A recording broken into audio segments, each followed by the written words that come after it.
15 ships of the home fleet are bound for the West Indies to visit some of the islands. Afterwards, they will join Canadian warships for exercises in the North Atlantic.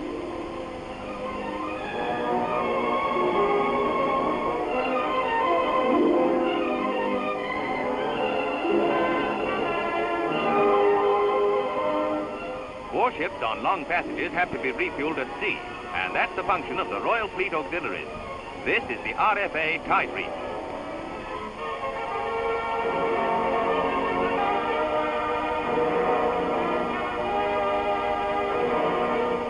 The fuel load of destroyers runs into hundreds of tons, and the operation may take several hours. The fuel hoses are now connected. It's a skilled job to keep the two ships in position, especially in heavy weather. Besides fuel, the auxiliary brings food and stores. These are transferred to the destroyer by means of a jackstay.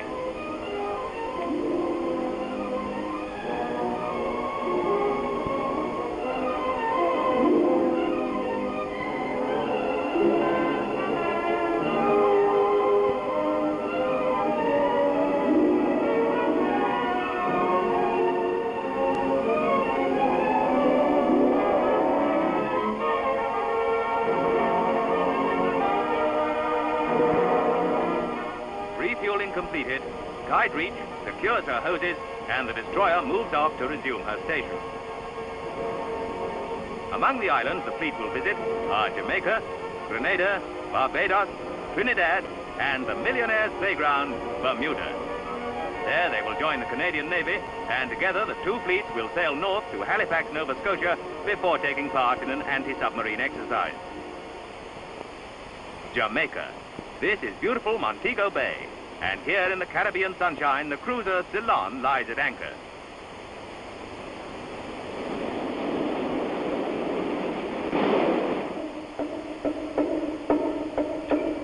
To welcome her, music of the West Indies.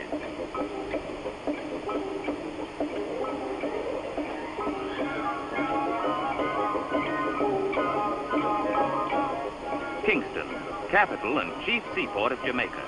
There's a big municipal market in the town.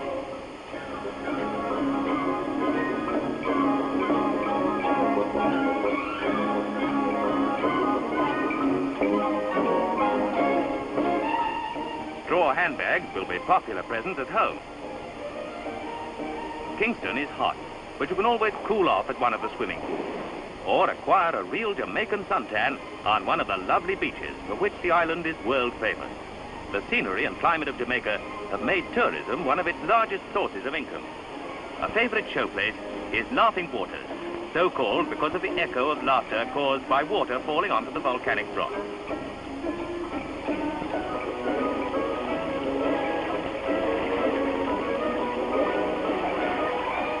The aircraft carrier Bulwark returns the hospitality of the Jamaicans with an invitation to visit the ship.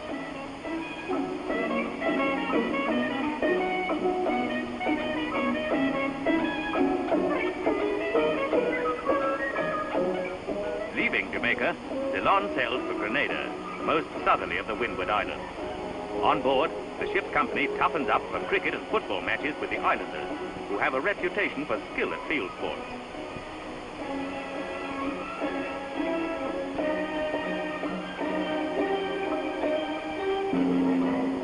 The first sight of the beautiful harbor of St. George's, Grenada. Frans Larsen, the writer-traveler, describes the island as a West Indian wonderland.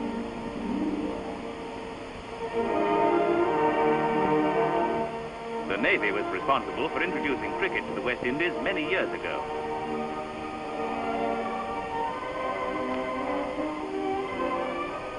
This enchanting background provides a perfect setting for a game of cricket.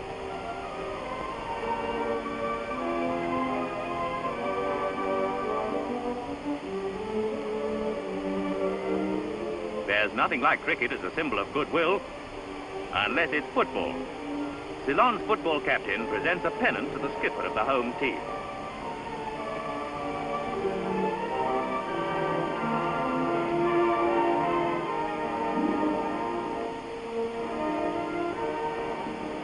In Instead of the usual shipboard conference, the Commander-in-Chief and his officers assemble on the beach at Bacquet in the Grenadines for an informal discussion on the future course of the exercise.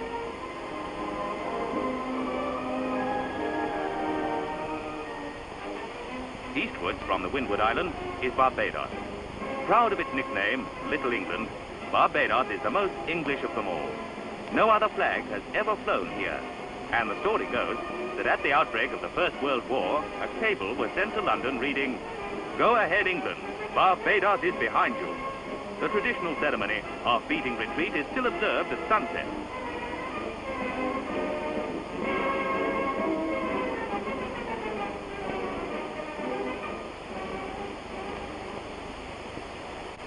At Guadeloupe, a French island in the Leeward group, a senior naval officer is piped on board. This is the custom for all visiting foreign naval officers.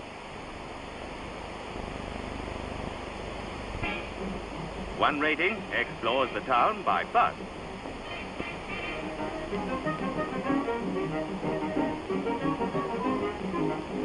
Others prefer the quietness of the sandy beaches.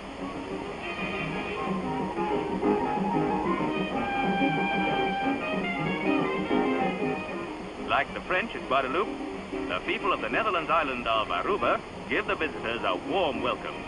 This luncheon was arranged by an oil company.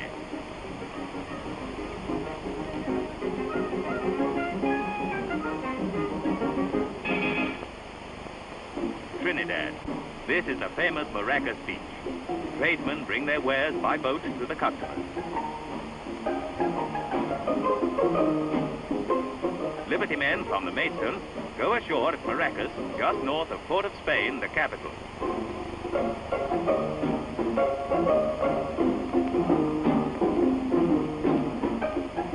It seems an ideal background for a photograph to send home to the family. Trinidad is famous for other things too. Steel bands, like this one giving a performance on the deck of the destroyer Delight.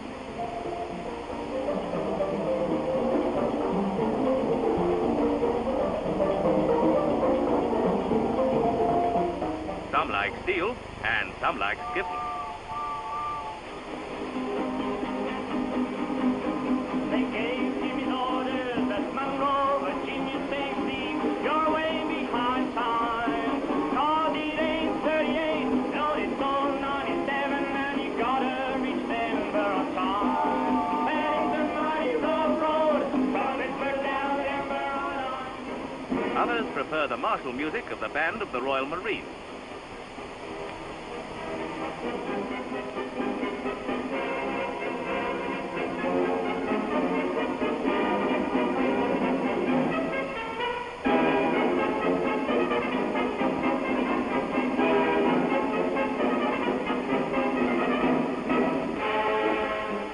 Now, from the various islands, the ships head north for Bermuda, there to meet ships of the Canadian Navy.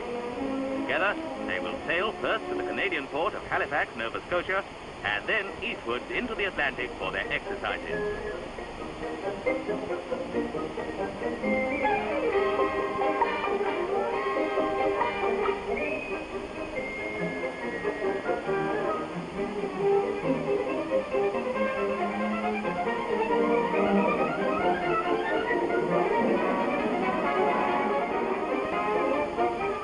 This is Ceylon's engine room, and in her central wireless receiving room, she has the most up-to-date equipment. But sometimes, the older methods are still the most suitable.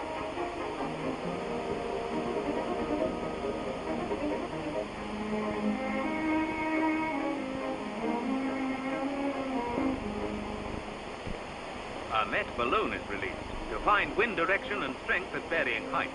The findings may help to compile the official weather forecast at home. The temperature of the water is taken. Temperatures vary a great deal depending on the ocean current.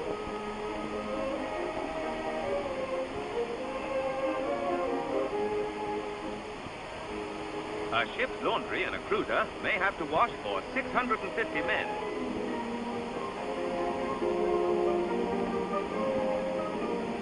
And in the all-electric galley, the cooks turn out 3 square meals a day. as well as a daily supply of fresh bread.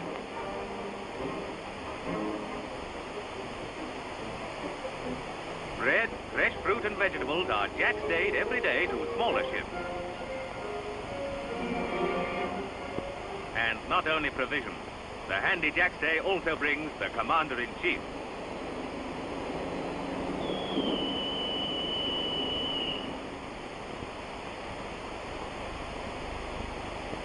The postman calls. Aircraft bring mail from the shore to the carrier, where it is picked up by helicopter and delivered to the ship.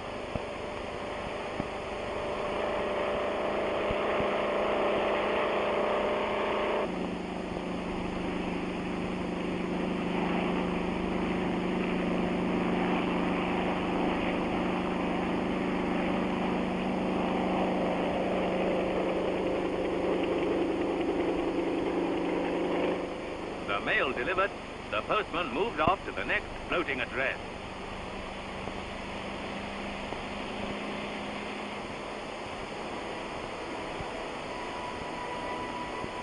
The Nappy, official canteen and multiple shops.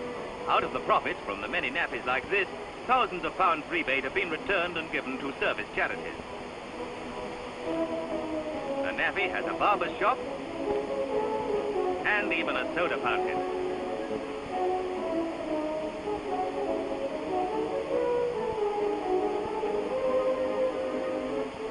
All large warships carry a dentist. And the MO holds a daily surgery like a doctor on shore.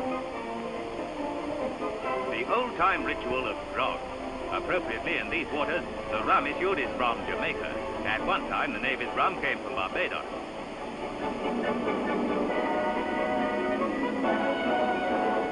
Bermuda, the most northerly group of coral islands in the world. There are 360 islands, many of them too small for habitation. And here, coming alongside, is the cruiser Bermuda. And what an occasion it is for the islanders, especially the youngsters. Wide-eyed with curiosity, they come on board the ship on a wonderful voyage of discovery.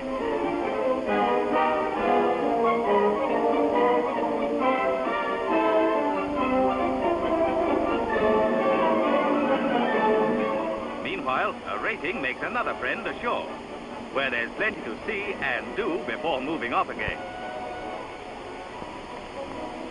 St. Peter's Church is claimed to be one of the oldest in the Western Hemisphere.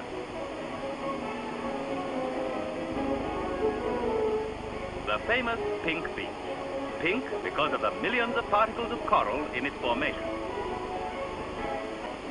Fish in great variety have been caught in Bermuda, but the officers have no luck.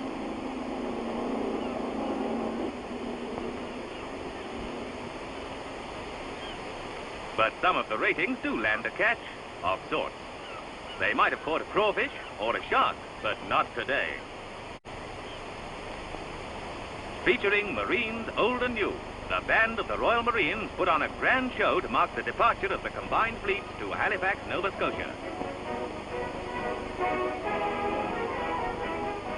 The Marines, originally called the Lord High Admiral's Regiment, were first raised in 1664.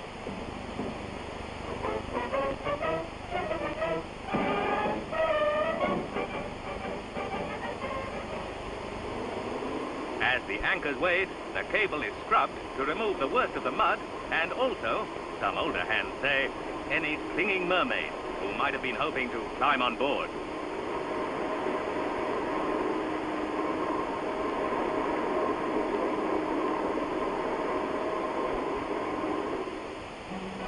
Fireboats give the ships a good send-off. The combined fleet is now on passage to Canada. With an escort of helicopters, the fleet sails into the harbor at Halifax.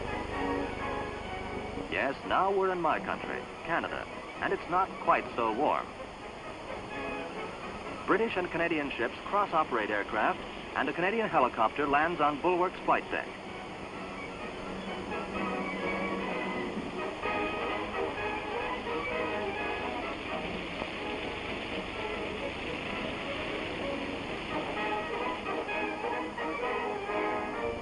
After the warm sunshine of the West Indies, the snow of Canada comes as a shock. They're almost extremes of hot and cold, but it takes all kinds to make a naval exercise.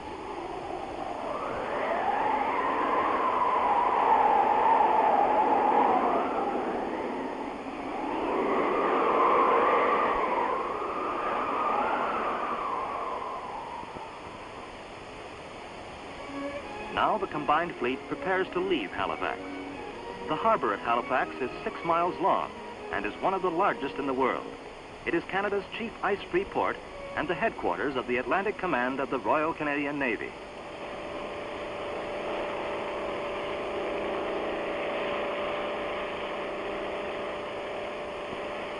After a conference with the Home Fleet's Commander-in-Chief, the Canadian Navy's Commander-in-Chief goes back to his own ship by helicopter. No hoisting or lowering of boats. The whole operation is carried out underway.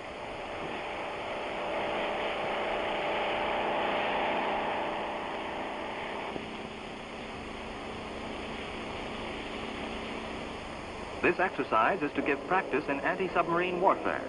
The emphasis is on realism, and everyone carries out his job exactly as if the battle were a real one.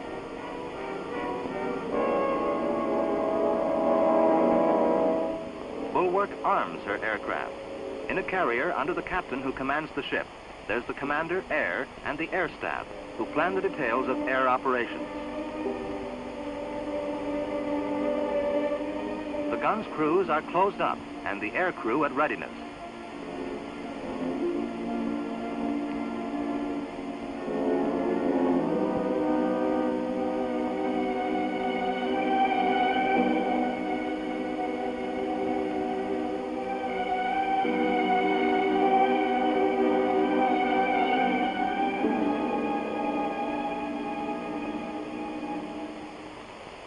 There goes a salvo from the Squid, a powerful anti-submarine weapon.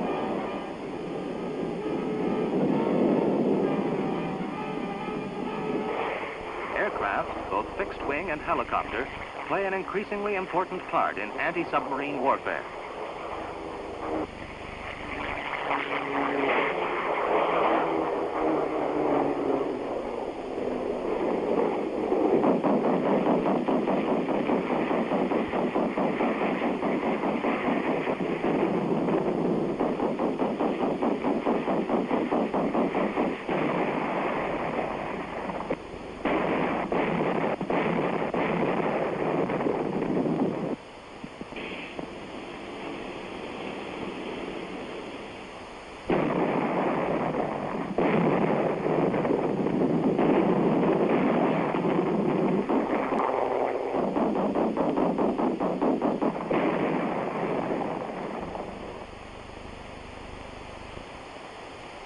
Exercise completed. Aircraft return to Bulwark.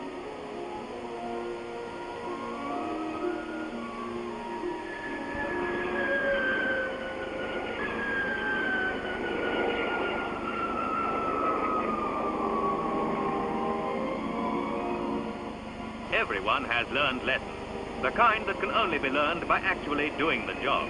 Theories have been tested, and those that have not proved themselves have been scrapped.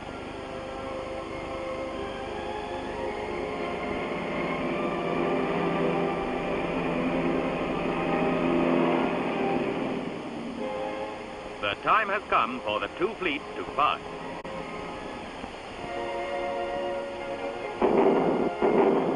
The Royal Navy returns a farewell salute.